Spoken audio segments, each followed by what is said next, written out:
ស្អីបើសិនជាមិនចង់ចំណាយពេលចោលអត្ថប្រយោជន៍រាប់សិបឆ្នាំរស់នៅជាមួយមនុស្សម្នាក់ហើយចុងក្រោយគ្មានបានអីត្រឡប់មកវិញទាំងអស់ណាចាចឹងអ្នកគ្នាគួរតែ share វីដេអូនេះដើម្បីទុកមើលហើយរៀនតាមតើអ្នកទាំងអស់គ្នាមានពេលវេលា5ឆ្នាំពេលវេលា10ឆ្នាំប៉ុន្មានដងនៅក្នុងមួយជីវិតរបស់អ្នកទាំងអស់គ្នា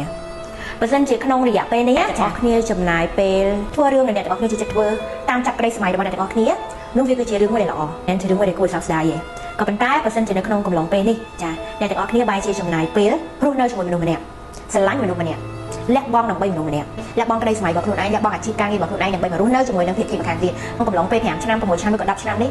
អ្នកលះបង់ដើម្បីអាចរស់នៅជាមួយមនុស្សម្នាក់បានគ្រប់គ្រងគេគ្រប់យ៉ាងតែចុងក្រោយបែរជាបានពាក្យមួយម៉ាត់ថាអ្វីទាំងអស់នោះវាមិនទាន់គ្រប់គ្រាន់ឡើយតើពេលនោះអ្នកទាំងអស់គ្នានៅមានអារម្មណ៍ថាម៉េចខ្ញុំធ្វើវីដេអូនេះឡើងក៏ដោយសារតែយប់មិញគឺខ្ញុំបានឃើញវីដេអូ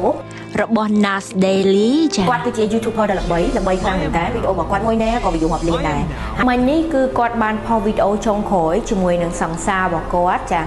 សង្សាររបស់គាត់ដែលមានតំណែងជាមួយគ្នាអស់រយៈពេល7ឆ្នាំហើយហ្នឹងគឺក៏បានដាច់គ្នាចាអញ្ចឹងពួកគាត់ក៏សម្រេចចិត្តផុសវីដេអូ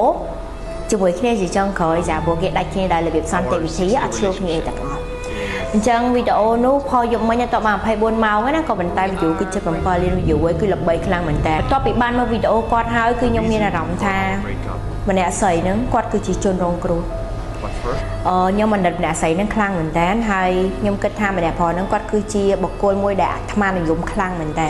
មើលដល់ចំណុចមួយនេះគឺអ្នកទាំងអស់គ្នានឹងដឹងហើយថាម្នាក់ស្រីហ្នឹងគឺគាត់ឆ្លាញ់ម្នាក់ប្រុសហ្នឹងខ្លាំងណាគឺគាត់លះបង់គ្រប់យ៉ាងដើម្បីម្នាក់ប្រុសហ្នឹងលះបង់ជីវិតរបស់គាត់ដើរតាមម្នាក់ប្រុសហ្នឹងទៅគ្រប់ប្រទេសព្រោះម្នាក់ប្រុសហ្នឹងគឺគាត់ធ្វើ vlog ធ្វើវីដេអូគ្រប់ប្រទេសអញ្ចឹងគឺម្នាក់ស្រីគឺគាត់លះបង់ខ្លួនឯងលះបង់ក្រុមគ្រួសារខ្លួនឯងដើរតាមម្នាក់ប្រុសហ្នឹងធ្វើវីដេអូជាមួយម្នាក់ប្រុសហ្នឹងធ្វើរឿងដែលម្នាក់ប្រុសហ្នឹងចូលចិត្តធ្វើអស់រយៈពេលឡើង7ឆ្នាំតែចុងក្រោយពាក្យសម្ដីដែលម្នាក់ប្រុសហ្នឹងបានបោះទៅកាន់ម្នាក់ស្រីហ្នឹងគឺគេនិយាយថាគេមានអារម្មណ៍អត់ទទួលបានសេចក្តីស្រឡាញ់ loveless ហើយឥឡូវនេះគឺគេចង់ផ្ដោតអារម្មណ៍របស់គេទៅលើរឿង company របស់គេទៅលើរឿងក្រុមហ៊ុនទៅលើរឿង business ទៅលើរឿង app ដែលគេមិនទាន់អាចផ្ដោតភាពច្បាស់លាស់ឬក៏ prioritize ទៅលើម្នាក់ស្រីនឹងបានទេតែនេះហើយដែលខ្ញុំនិយាយថាម្នាក់ប្រុសហ្នឹងគឺគាត់អាត្មានិយមខ្លាំងណាស់គេជាស្រីគ្នាខំលះបង់ពេលវេលាអស់រយៈពេល7ឆ្នាំម្នាក់ទាំងអស់គ្នាមករស់នៅជាមួយយើងមកស្រឡាញ់យើង take care យើងធ្វើរឿងដែលយើងចង់ធ្វើជាមួយយើង7ឆ្នាំរបស់មនុស្សស្រីគឺមិនដូចមនុស្សប្រុសណាទាំងអស់គ្នាមនុស្សប្រុសនៅពេលដែលគាត់អាយុចាប់ពី30ឆ្នាំឡើងចា30ឆ្នាំឡើងដល់វ័យ40ឆ្នាំជាងហ្នឹងគឺជាវ័យមាសរបស់គាត់ហ្មងចាគឺជាវ័យដែលគាត់មានកម្លាំងច្រើនជាងមុន